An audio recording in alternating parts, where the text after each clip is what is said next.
కొత్తగా పెళ్ళి అయిన తర్వాత పెళ్ళికి ముందు మనకు అందరు పాజిటివ్స్ విజయాలు ఎక్కువ అట్రాక్ట్ అవుతాం.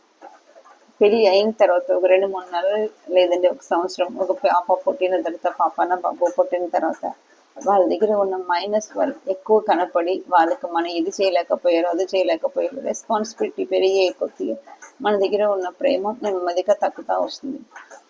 సో ఉమెన్ మైండ్ సెట్ అంటే రెస్పాన్సిబిలిటీ ఎక్కువ కొద్ది మన ఆయన మన ఇంకా ఎక్కువ ప్రేమించాలి, మన మీద ఆయనకు ప్రిన్సెస్ లాగా ఉండాలి, మన ఇంకా బాగా చూసుకోవాలి అని అనుకున్న ఎక్స్పెక్టేషన్ ఎక్కువ పెట్టుకుని వస్తుంటాం కాబట్టి ఎప్పుడు డిసప్పాయింట్మెంట్ అవుతూ ఉంటాం.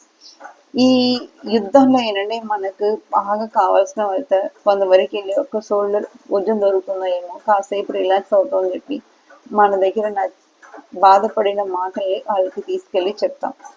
ఇలా అవుతుంది ఇది అవుతుందంటే వాళ్ళు మంచి వాళ్ళైతే మీకు హెల్ప్ చేస్తారు, మంచి వాళ్ళు కాకపోతే మిమ్మల్ని ఇంకా బాధల్లో ముంచుతారు. ఎలా ముంచుతారండి? చీటక మాటకు మిమ్మల్ని ఒక రంగా చూసి దూరం పెట్టడం.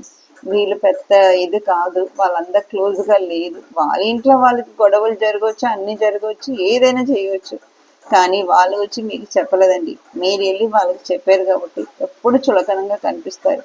ఆ చులకనంగా కనిపించిన ప్రాసెస్ని మీరు డీల్ చేయటం అంత ఈజీ కాదు. అందువల్ల ఎంత నమ్మకం అన్న వాళ్ళైనా వాళ్ళు మీ దగ్గర వచ్చి వాళ్ళు బెడ్రూమ్ సీక్రెట్ చెప్పలేని వరకు మీరు ఎవరితో చెప్పవద్దు. అంటే ఎట్లా ఉంటుందంటే ప్రేమిస్తే రోజు నీకు మల్లెపూలు కొనిచ్చి ఎక్స్ప్రెస్ చేయాలా, నీ కాలుకి దండం పెట్టుకోవాలా, రోజు ఐ లవ్ యూ చెప్పాలా, ఏమనుకుంటున్నావు అని మిమ్మల్ని బాధల్లో ఉన్న వాడిని ఈరోజు ఇంకా ఎక్కువ బాధపడే జనాలు ఎక్కువ ఉంటారు. సో బాధ విలువ తెలియని వాళ్ళ దగ్గరికి వెళ్ళి మీరు మీ బాధని చెప్పి మీ బాధని ఇంకా పెంచుకోవద్దు ప్లీజ్.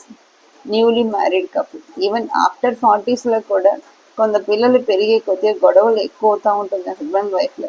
వీళ్ళు కూడా వెళ్ళి బాధ అర్థం చేసుకున్న వాళ్ళ దగ్గరికి వెళ్ళి మీ బాధని పొరపాటుకు కూడా షేర్ చేసుకోవచ్చండి. షేర్ చేసుకోవద్దు. మీరు ఫ్యామిలీ మెంబర్స్ నన్ను బాగా చూసుకుంటారు, వారు రెస్పాన్సిబుల్గా ఉంటారని అనుకుని ఎవరికైతే చెప్తారో వాళ్ళే మీకు హెడ్ ఏక్ లాగా ఒక రోజు తయారవుతారు. Decision is yours. మీరు మీ లైఫ్లో బతుకుతున్నారు, ఎవ్వరూ బతకట్లేదు, దేనికోసం బతకట్లేదు. మీకేం కావాలో అది చేయండి. ఎవరిని అడ్వైస్ అడగొద్దు, ఇవ్వద్దు. అడ్వైస్ అడిగి వాళ్ళు ఇవ్వకపోతే అది మీకు ఫర్గా లేకుండా ఇంకా మిమ్మల్ని హర్ట్ చేసిన అడ్వైస్ ఇచ్చారంటే వాళ్ళని ఫేస్ చేయడం చాలా చాలా కష్టంగా ఉంటుంది.